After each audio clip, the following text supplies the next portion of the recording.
What is up, guys? It's Luca here, and today we're back with another video.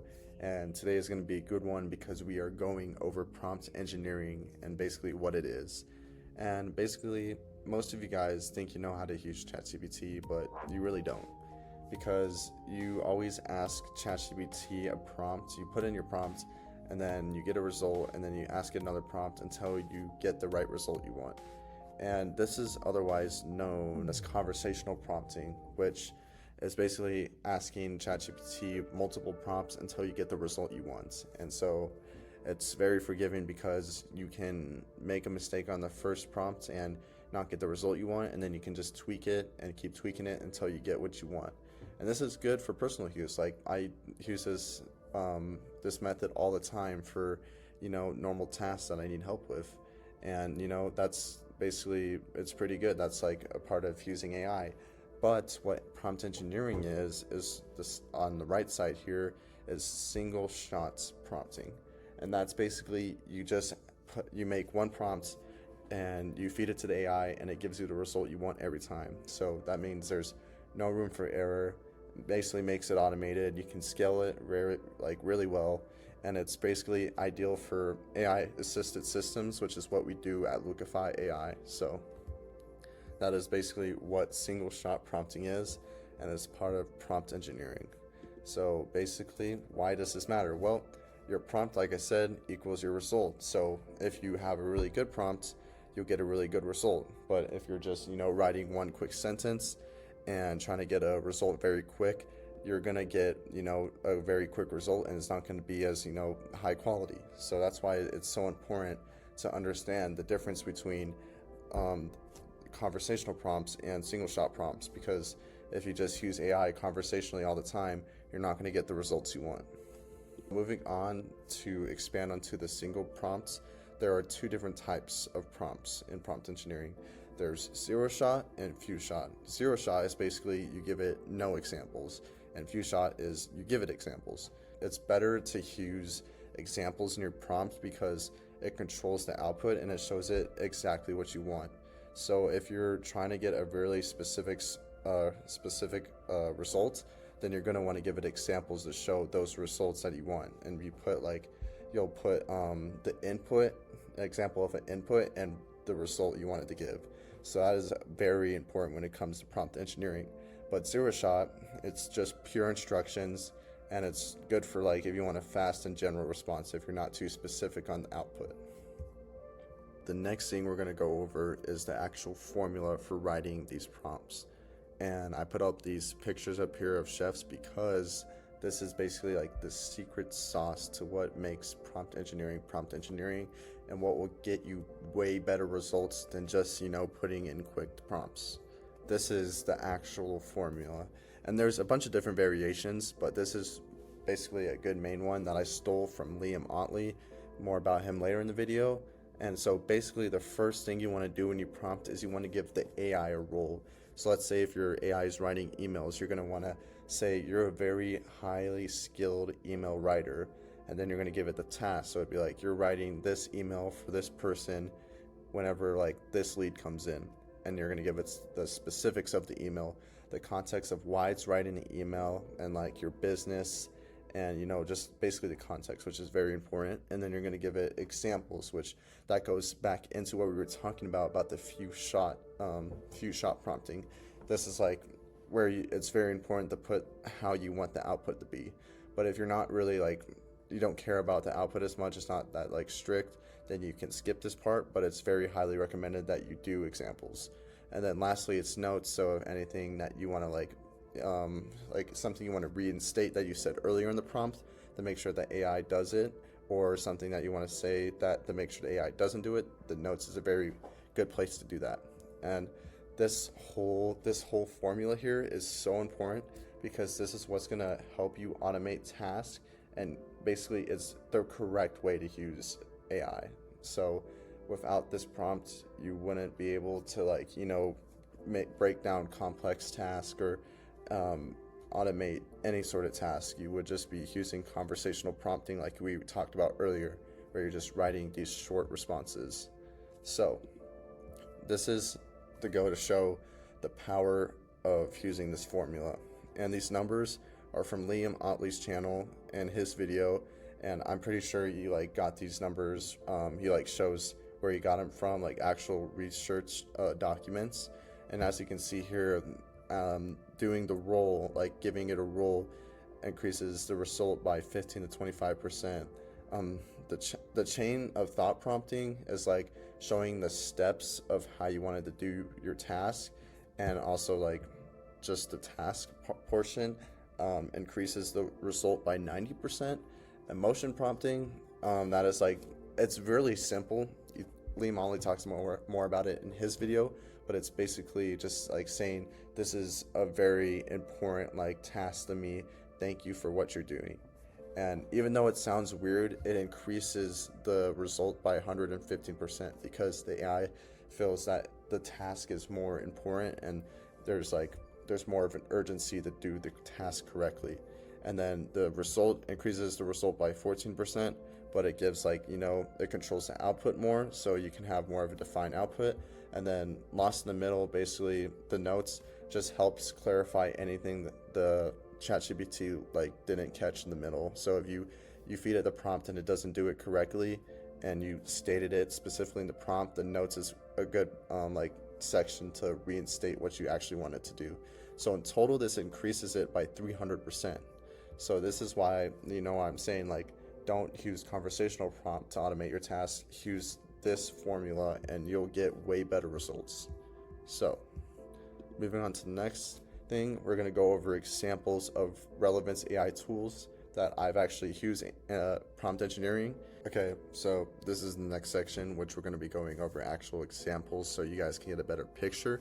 This is Relevance AI. It's a very good tool to create AI agents and tools, and it's just overall a very good tool.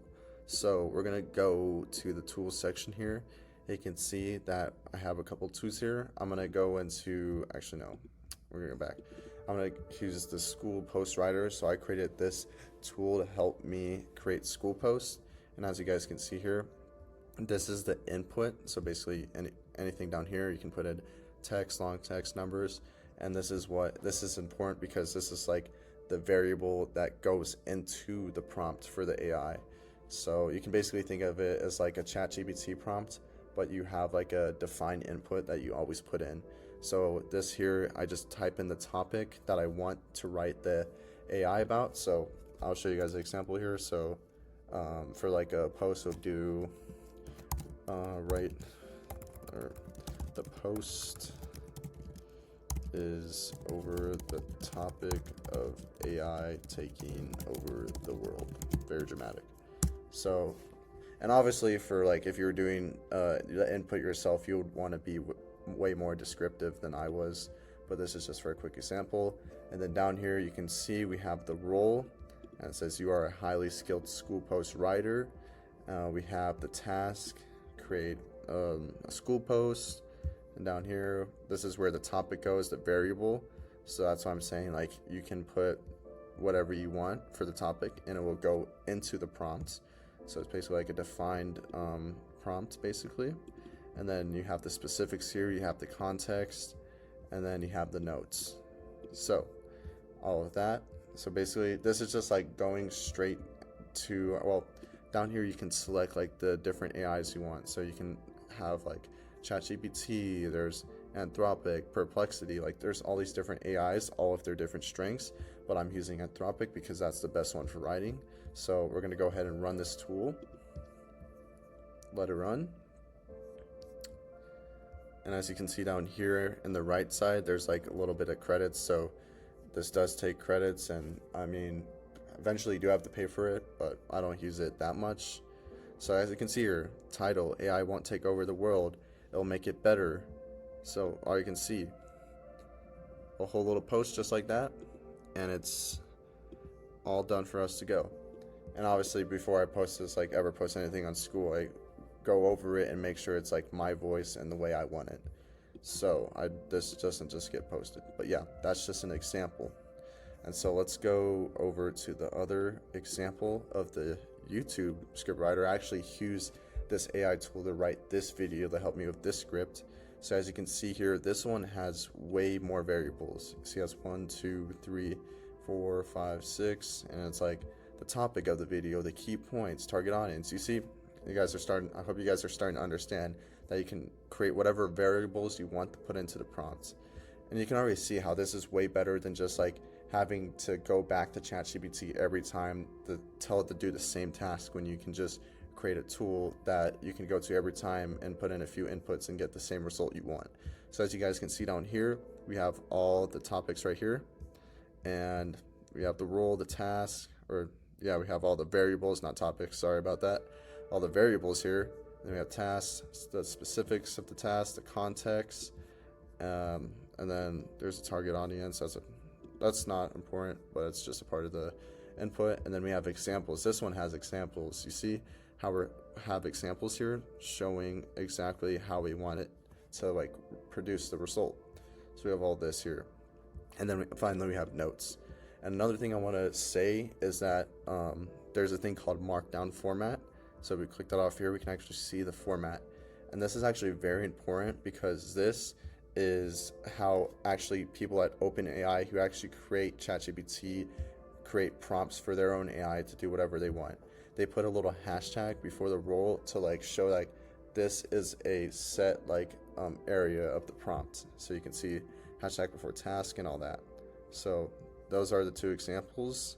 And yeah, this prompting actually increases the result, like the quality of the result too. So here is the last section, which is basically what the importance of prompt engineering is, to really like drill home in your guys' minds like why you should spend more time learning about how to actually write prompts for ChatGPT, which you're probably already doing anyway, and probably every day too, so why not be good at it? So moving on to the last few slides, basically learning how to prompt engineer, it speeds up your workflow because you know how to automate tasks.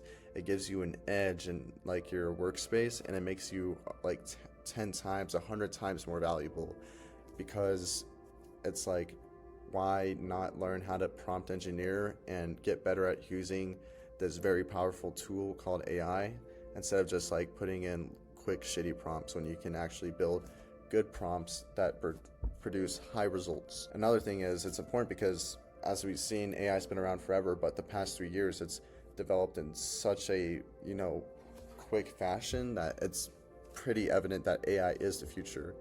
And if I move my little face up here, you can see that this quote I put is, AI won't replace your job, but the person who knows how to use AI better will.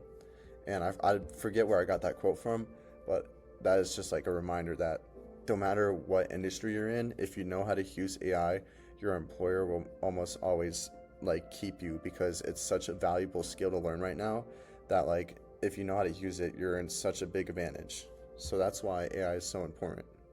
So basically that's pretty much the end of the video. I hope you guys enjoyed watching. And like I mentioned earlier, that formula earlier was from Liam Ottley. I'm going to leave his video and channel in the description below, so you guys can go check that out. I would highly recommend checking that video out because it goes into more detail. So he will like explain to you more of the process of writing, and he actually gives you a tool that generates prompts for you, which will save you a bunch of time. So definitely go check out that video.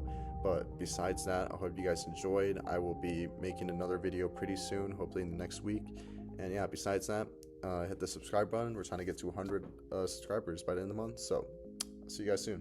Peace.